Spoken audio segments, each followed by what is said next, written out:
Publik tengah dihebohkan dengan kemunculan hacker bernama Bjorka. Dilihat dari akun Twitternya yang sudah berkali-kali disuspend, pelaku hacker ini mengesankan diri berlokasi di Warsawa, Polandia. Solo menjadi bintang utama, Agustus dan September seperti menjadi panggung Bjorka karena konsistensinya dalam membocorkan data-data sensitif.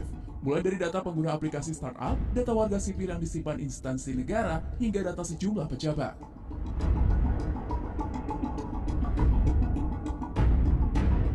Aksi Bjorka di tanah air dimulai 2 tahun lalu. Bjorka membocorkan lebih dari 90 juta data pelanggan Tokopedia. Aksi ini berlanjut ke Agustus 2022. Sebanyak 270 data pengguna Wattpad berisi password hingga nomor kontak dibobol pada 20 Agustus.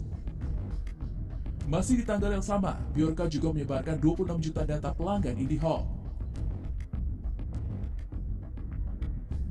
Bergeser ke akhir Agustus, giliran perusahaan provider milik negara yang menjadi target Bjorka. Tak tanggung-tanggung, 1,3 miliar data registrasi kartu SIM bocor ke publik. Aksi Bjorka tidak selesai di Agustus. Pada 6 September, Bjorka menyasar data Komisi Pemilihan Umum KPU. Sebanyak 105 data masyarakat disebarkan Bjorka. Tak cukup sampai instansi negara, Bjorka mulai menyasar data pejabat.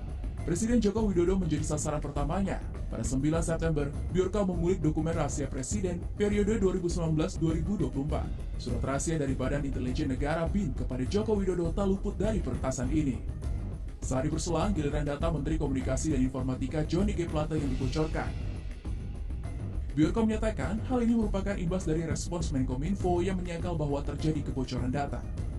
Di hari yang sama, Ketua DPR RI Puan Maharani mendapat hadiah ulang tahun spesial dari Bjorka.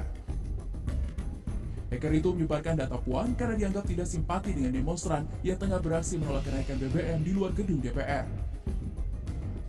Menko Marves Luhut Binsar Panjaitan tak luput dari sasaran Bjorka. Data Luhut disebar pada 11 September lalu. Selain Luhut, pada 11 September, Bjorka juga merilis data Gubernur DKI Jakarta Anies Baswedan. Dan hingga 14 September, data Menteri Polhukam Mahfud MD dan Ketua PKB Muhaimin Iskandar menjadi pejabat dan tokoh politik lainnya yang dibocorkan Bjorka. Pihak pemerintah telah membantah sejumlah data yang diklaim dibocorkan Bjorka. Presiden Joko Widodo telah membentuk tim khusus. Aksi Bjorka yang berani membocorkan data para pejabat ini lantas ditanggapi beragam oleh masyarakat. Dari sisi analisa media sosial, pendiri Drone Emprit mengatakan justru terjadi anomali tengah pengguna media sosial. Sebab masyarakat sebagai pihak yang dirugikan dari peretasan ini justru kebanyakan mendukung aksi yang dilakukan Bjorka. Ini sebetulnya kan karena pertama secara emosi ya, emosi netizen itu sudah kesalah sama pemerintah karena kebocoran data. Yang kedua ketidaktahuan daya itu. Yang tidak seharusnya kita menjadikan Bjorka ini sebagai pahlawan karena bagaimanapun dia merugikan kita sebetulnya itu. Menurut Ketua Lembaga Riset Keamanan Siber Cisrek, Pratama Persada, pada dasarnya seorang peretas dapat melancarkan aksinya kapan saja, selama alat dan malware yang digunakan mumpuni. Begitu pula dengan Bjorka. Misalkan nih, saya mau melakukan peretasan ke Indonesia gitu. Nah, dia akan melakukan scanning di blok IP Indonesia itu, sama dia dipetakan semua, di-scan semuanya gitu. Kemudian di situ akan ketahuan ini mana yang ada celah keamanannya nih, mana yang warnanya merah, warnanya kuning, warnanya hijau gitu. Mereka punya daftarnya, dan biasanya yang warna-warna merah ini diserang duluan sama dia. Kenapa? Karena sudah jelas-jelas ada celah kritikal yang bisa dimasuki gitu, yang bisa dimanfaatkan, dieksploitasi. Betulan saja gitu, di Indonesia ini yang banyak celah merahnya itu adalah sistem-sistem yang dimiliki oleh pemerintah kita gitu. Namun, yang menarik dari aksi Bjorka adalah langkahnya yang menyerang pejabat-pejabat publik. Pada awalnya, peretasan yang dilakukan Bjorka dianggap sama dengan peretas lainnya, yakni dilakukan secara acak dan didasari motif ekonomi.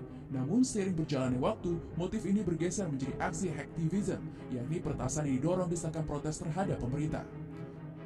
Langkah Bjorka menyasar pejabat publik diawali dengan sangkalan dari Menteri Menkominfo Johnny G. Plate. Dalam serangannya, Bjorka menertawakan lembaga sebagai badan informatika yang tidak mampu melindungi data negara karena dipimpin oleh orang yang tidak mumpuni. Sebagai masukan kepada pemerintah, baik Pratama Persada maupun Ismail Fahmi sama-sama mengusulkan agar dibentuk aturan jelas yang berisi hukum perdata dan sanksi tegas dalam bentuk undang-undang, agar timbul efek jerah baik bagi para peretas maupun pihak-pihak yang memanfaatkan kebocoran data ini. Tim Liputan CNN Indonesia.